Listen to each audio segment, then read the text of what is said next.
Hey guys, Mr. Happy here, and today I'm going to be doing a video summarizing the live letter number 18 that took place for Final Fantasy XIV on November 29th, 2014. Two disclaimers, two things I want to say right before we get started in the video. One, this is going to be part of a 5-part series of at least 15-minute videos as per popular request in the Twitch chat. I don't remember who gave the initial idea, but thank you, you are my inspiration. And also I want to say thank you to Signy Crow, who did an unofficial translation for us live. I want to give them thanks because it's very difficult to do that. Also, apologies, you're going to hear my nephew, he just woke up as well.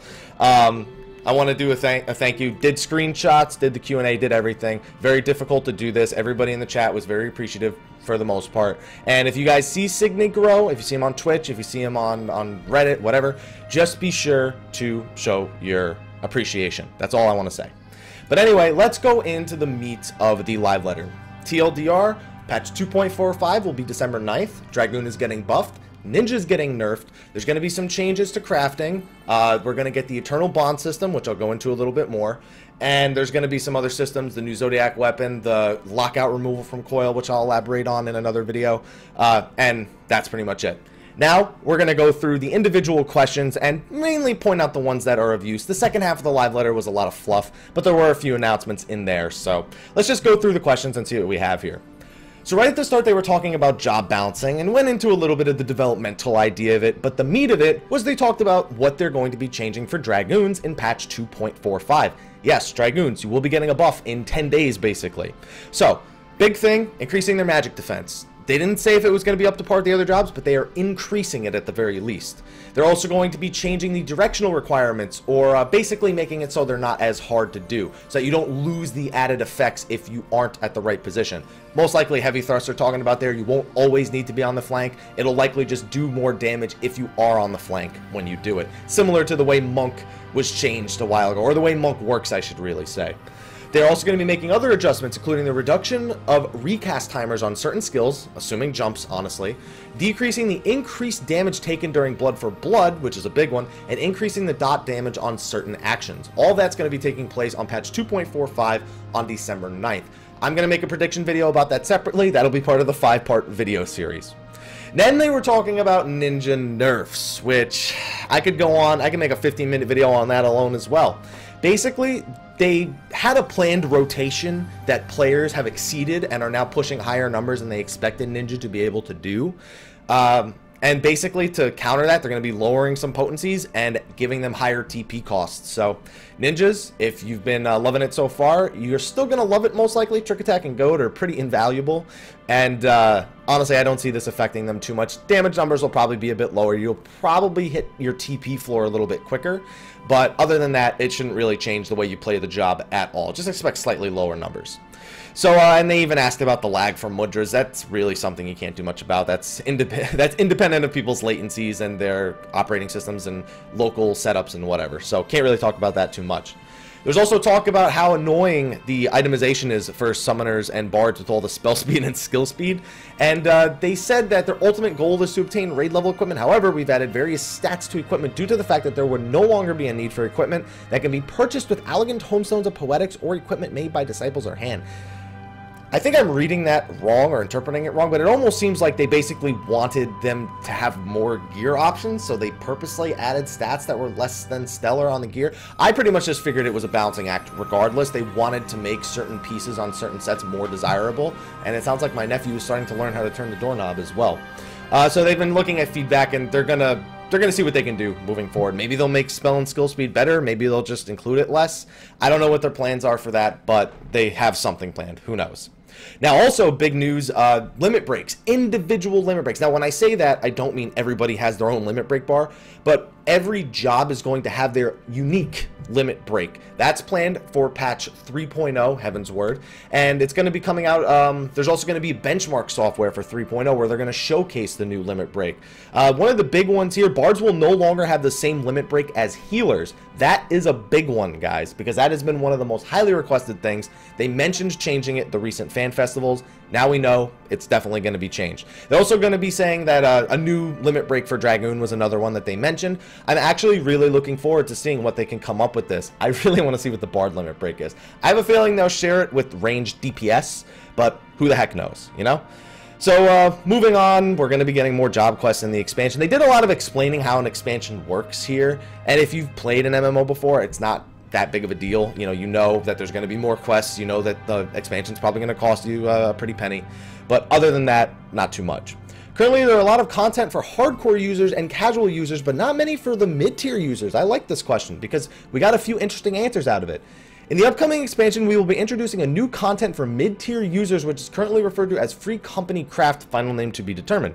Additionally, we are planning to implement normal modes and hard modes of the raid dungeons. Please look forward to it. So what we got out of that is there's going to be something in between the Crystal Tower and the Binding Coil of Bahamut in terms of difficulty. It's really hard to determine if mid-tier refers to the people who do some coil and do some Crystal Tower, but they're just looking for something. Because Free Company Craft, that doesn't sound like a new raid or anything. That just sounds like a new feature. So I'm going to wait to see what that is. It sounds like it mostly involves the Free Company airships, if I had to guess, but we don't know for sure. Also, implementing normal and hard modes for the raid dungeon, that makes it seem like the whole normal and savage thing is going to become the norm when Heavensward launches, meaning that basically we're going to have double the amount of raid bosses for things like Binding Coil equivalents in Heavensward. If you had 4 normal mode bosses, now in like a 2.0 or in a 3.0 and a 3.2 patch, it sounds like we would have 8, 4 normals and 4 hard modes, which is good for progression because the normal modes will probably go down in about the same time that we saw the final coil of Bahamut conquered, and then the hard modes will likely be where the real race begins for all those world first guilds out there, you know? So I'm actually excited that means there will be a little bit more raid content and a little bit more content to do in general for people who like to do a variety of things. On top of that, we'll have the gold saucer by then. So it's looking like Heavensward is going to be shaping up the game in a pretty good way. Now, waiting for Fates to spawn for Zodiac weapons sucks. We all know this. I think they basically said we're looking on changing it, so don't worry.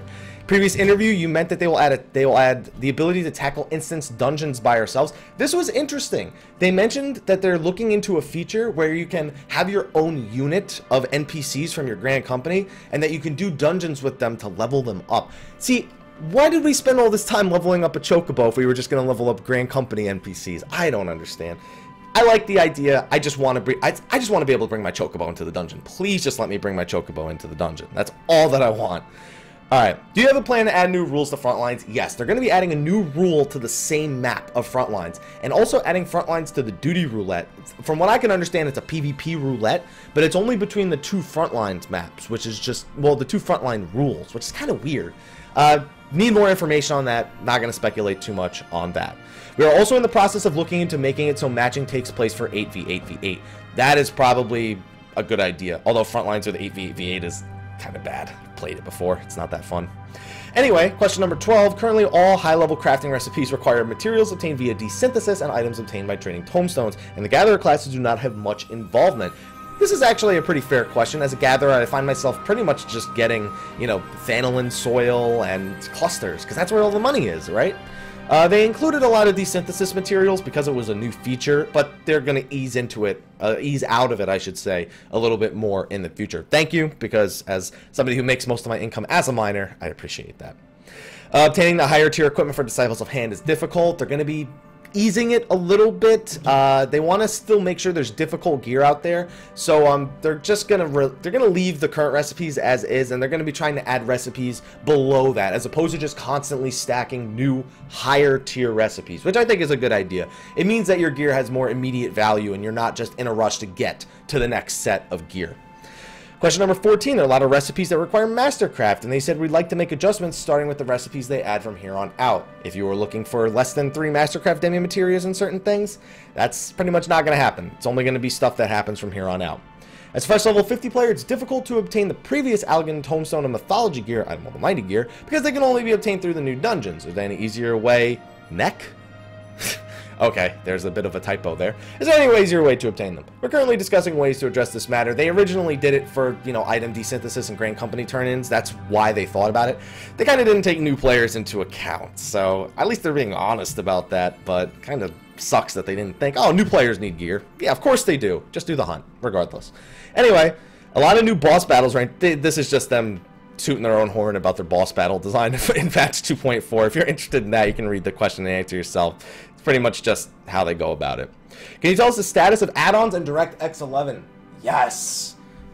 We finished implementing the basic add-on system. We're currently preparing the API. I feel like they said that 6 months ago. Internally, the test code is running. However, there may be bugs with add-ons we distribute when they are modified, and due to this, we are proceeding carefully with legal checks and such. At the moment, we do not have an official release date that we can mention. Boo. In regards to DirectX 11, we will be addressing this along with the release of the expansion. DirectX 11 comes patch 3.0. Yes. We'd like to show off a side-by-side comparison of DirectX 9 and X11 at the Fan Festival in Tokyo. Additionally, we're preparing a benchmark before launch. On the Mac front, progress is continuing, and they will have a Mac launch for the game in late March, April. So, DirectX 11 3.0 add-ons, who the hell knows? Makes it sound like it's not going to be till after Heaven's Word, guys. I'm getting sick of waiting, I'll tell you that much. I've asked a question about add-ons every single fan festival. At least I actually answered one of them this time. Question number 18. Currently, all of our daily Beastman quests are used by the Ixal Beastman quests because the items obtained with the Oaknots can be sold for a lot of money. That is correct. Are there any plans to alleviate the amount of Oaknots required for these items or have a separate number of daily quests for the Ixal tribe? That's actually a fair question, because the Ixals, yeah, you definitely want to make more money. Basically, they think the current cost for the Oaknots is a little bit high for things like the spring water.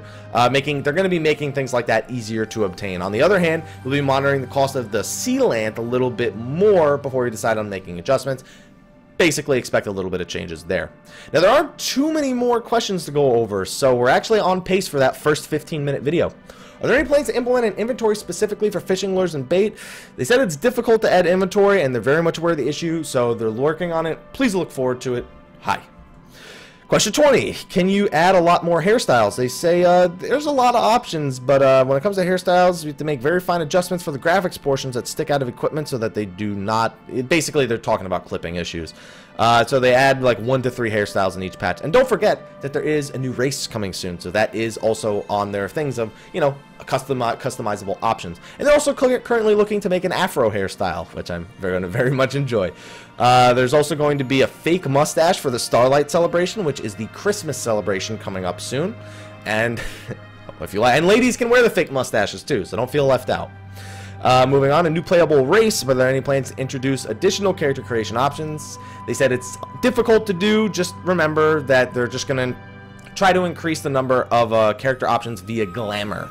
So, not really new character creation options, but once you're in the game, you'll have more options.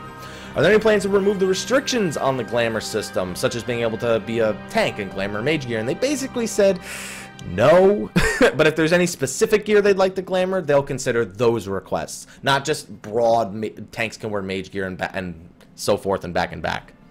Question 23. In the expansion, we will be going to Ishgard, where there'll be housing areas there. A great question that I'm glad that they decided to answer. And they said no, not right away, but we're considering it in the option. They just can't provide any sort of time frame. There's a war going on there. We can't just have houses and dragons crashing down on your roofs. It won't work. So maybe once this whole Dravanian war thing has kind of been settled, yeah, but they can't promise a time frame on it. So please look forward to it. Hi. Will you be implementing the Free Company Alliance feature that you mentioned some time ago? We're currently altering the programs related to free companies in preparation for the content that is planned for the expansion, as well as free company crafting. Once this work has been completed, we're planning to add an alliance feature for the content planned for the expansion. So yes, basically, I'm glad to see they're looking into more free company content, because let's be real here. You buy the house, you leave it alone. Oh, striking dummies? That's all I can do. That's all I need. Question 25. I was planning to purchase a PlayStation 4 next year, but the upgrade campaign ends at the end of the year. Are there any plans to extend the campaign? And they said yes. Sony says that they will extend it till March 31st, 2015. So if you're on the PS3 now and you're getting a PlayStation 4 sometime in the next 4 months, you can still use the free upgrade. If you don't do it before March 31st, though, it won't be a free upgrade. Keep that in mind.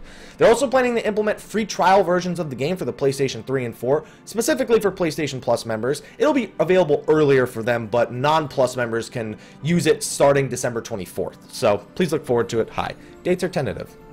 Question 26. Large size houses feel kind of empty. Can you increase the limit on furnishings that can be placed? They said their priority has been to add new land so more players can get to use housing, as opposed to just making things bigger for the people that already have housing. So the team in charge of that is actually currently working on the Gold Saucer and Free Company Crafting. So the implementation won't take place until after those features are already present in the game. So don't look forward to it. Hi. Anyway, could you please implement a kettle as an indoor furnishing? Even better, how about that kettle? How about the kettle that Jerome created? I like that. Unlike our usual question, someone brought this question to my question directly, so I take this to the development. The lore team is currently working on the English translation. Will be posted here once available. Please look forward to it. Basically, he's going to bring it directly to the development team. We'll see.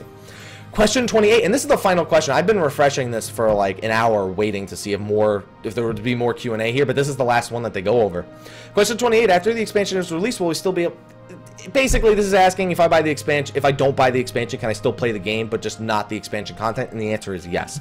You will need the expansion to play expansion content, but if you don't have the expansion, you can still play the game. You just can't play any of the content in the expansion. There you go. And yes, it will cost money. I have seen Amazon charging $60 for the pre-order. I don't know if that's accurate, but considering Amazon is charging it, I don't know if Amazon ever does that, where they just charge what they think it'll cost, and then if it costs less, they refund it. I don't think they've ever done that. So that's what I'm expecting the cost to be as of right now.